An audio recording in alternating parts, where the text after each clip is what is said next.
This film is titled Bruce Almighty, with the main character being Bruce Nolan.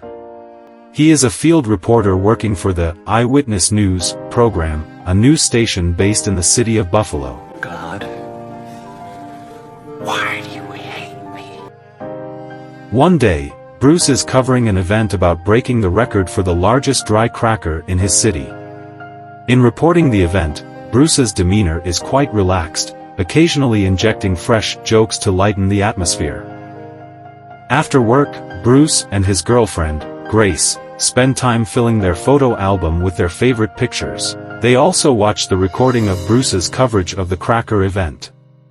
During the playback, Bruce complains to Grace about his job. Despite having a seemingly successful career, Bruce is becoming uncomfortable with his current position. He aspires to be the main news anchor working in the studio. Bruce is also troubled by his colleague, Evan Baxter, who is more favored by their boss and is on the verge of being promoted to the main news anchor position, despite Bruce's perception of Evan's performance not being as impressive. In the end, Grace tries to reassure Bruce, expressing her preference for Bruce's relaxed and humorous style.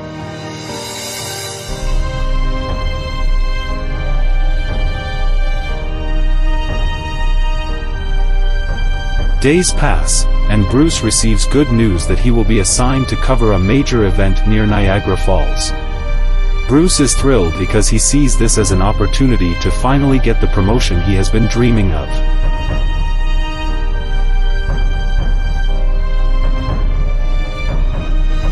Upon arrival at the location, Bruce is excited and puts on a big smile before going on air from a boat near the waterfall.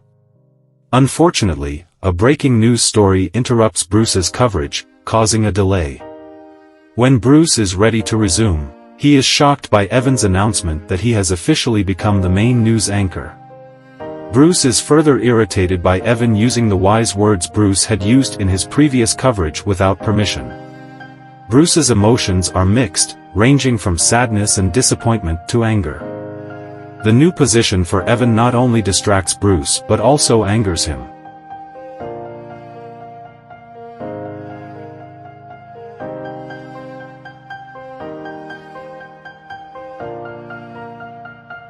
During the live broadcast, Bruce vents his anger by insulting Evan, the Eyewitness News team, and even mocking some on-site interviewees. As a result, Bruce is fired, and shortly after, his misfortune worsens. He is attacked by a group of thugs while trying to protect a homeless person, and to make matters worse, Bruce's car becomes their target. It turns out to be a fateful day for Bruce, and the culmination occurs when, in a fit of anger about his day's events, he inadvertently utters harsh words that hurt Grace's feelings. Feeling pressured by the situation, Bruce eventually leaves home, lamenting his fate in the middle of the road.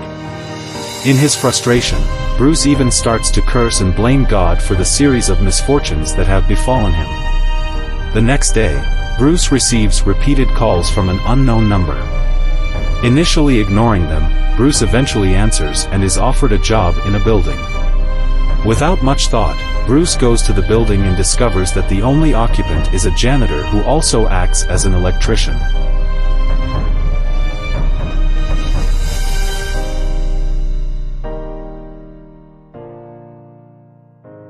Bruce is then told that this person is actually God, a revelation Bruce initially finds hard to believe until God demonstrates powers only he possesses. Okay, how many fingers am I holding up? 3, 2, 4, 9, 6, 8, 1, 7. Aha! At that moment, Bruce began to believe that God knew everything about him, including the derogatory words he had uttered when he felt life was unfair. Therefore, God offered Bruce an extraordinary job, to become God himself, complete with his powers. However, the condition was that Bruce had to keep it a secret and could not alter the free will of humans. After accepting the job, Bruce tried the Almighty's powers for fun, from splitting juice to pulling monkeys out of a thug's behind and even bringing the moon closer to Bruce's house to delight Grace.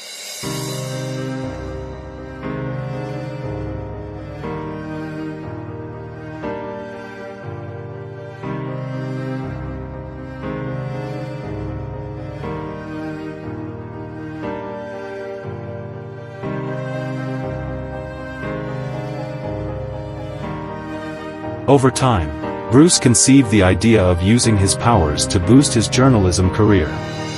To achieve this goal, he created various sensational events in the city of Buffalo that he could cover. These events included placing Jimmy Hoffa's corpse in a location of his choice and subsequently dropping a meteor in an empty field. Bruce's coverage of these shocking events propelled his career to new heights, earning him the nickname Mr. Exclusive. However, Bruce's ambitions didn't stop there. Do you remember that Bruce aspired to become the main news anchor like Evan? Now, Bruce set a record to bring down Evan and take his position. Bruce went to great lengths, making Evan speak gibberish like a barking dog during a live broadcast.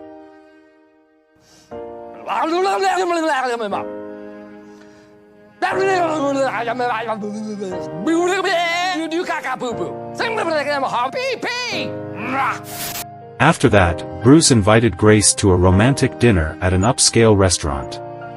In her heart, Grace was nervous yet happy, believing that Bruce was planning to propose. However, to her disappointment, Bruce revealed that he had been promoted to be the news anchor, replacing Evan. Grace was deeply disappointed, but Bruce remained oblivious. Still at the restaurant, Bruce heard numerous voices in his mind, causing confusion and sleeplessness. Realizing Bruce's confusion, the genuine God informed him that the voices were prayers from his followers. Unable to bear the noise, Bruce created software similar to Gmail specifically designed to collect these prayers. Bruce discovered that millions of prayers flooded into the software, all originating from Buffalo alone. Unwilling to answer each prayer individually, Bruce took a shortcut by selecting all prayers and answering them with a simple yes, essentially granting every prayer received. Bruce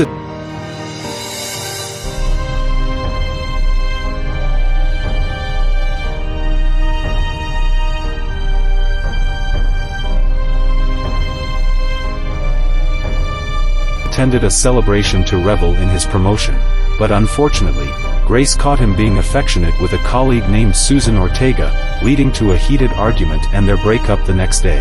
Bruce desperately tried various ways to win Grace back, even attempting to use God's power to influence her will, but his efforts were in vain.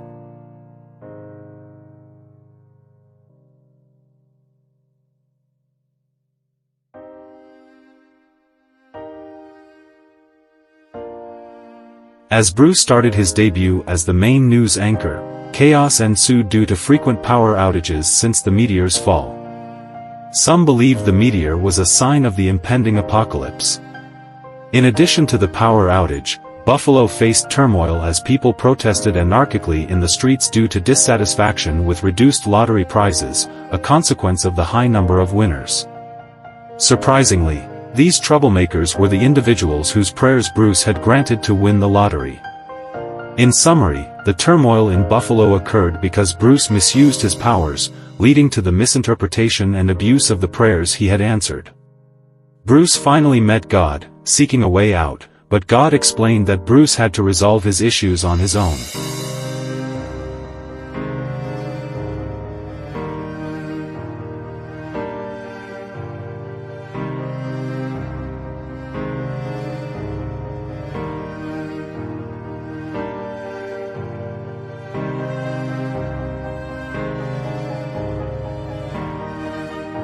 Reflecting on his mistakes, Bruce transformed into a better person, helping others without using his powers.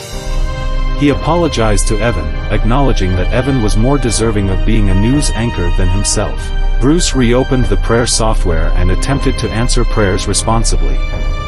While busy reading numerous prayers, Bruce suddenly came across Grace's prayer, expressing her wishes for Bruce's happiness and her desire to move on from him. Touched and saddened, Bruce asked God to take back his powers, surrendering his fate to him. Following this decision, Bruce was suddenly hit by a truck and lost consciousness.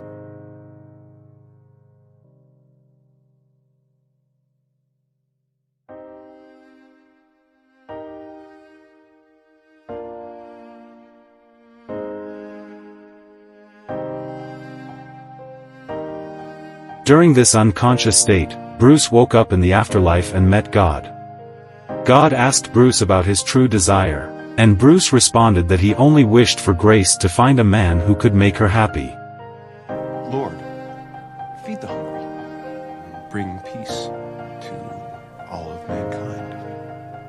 Grace, I want her to be happy. I want her to meet someone who'll see her always as I do now.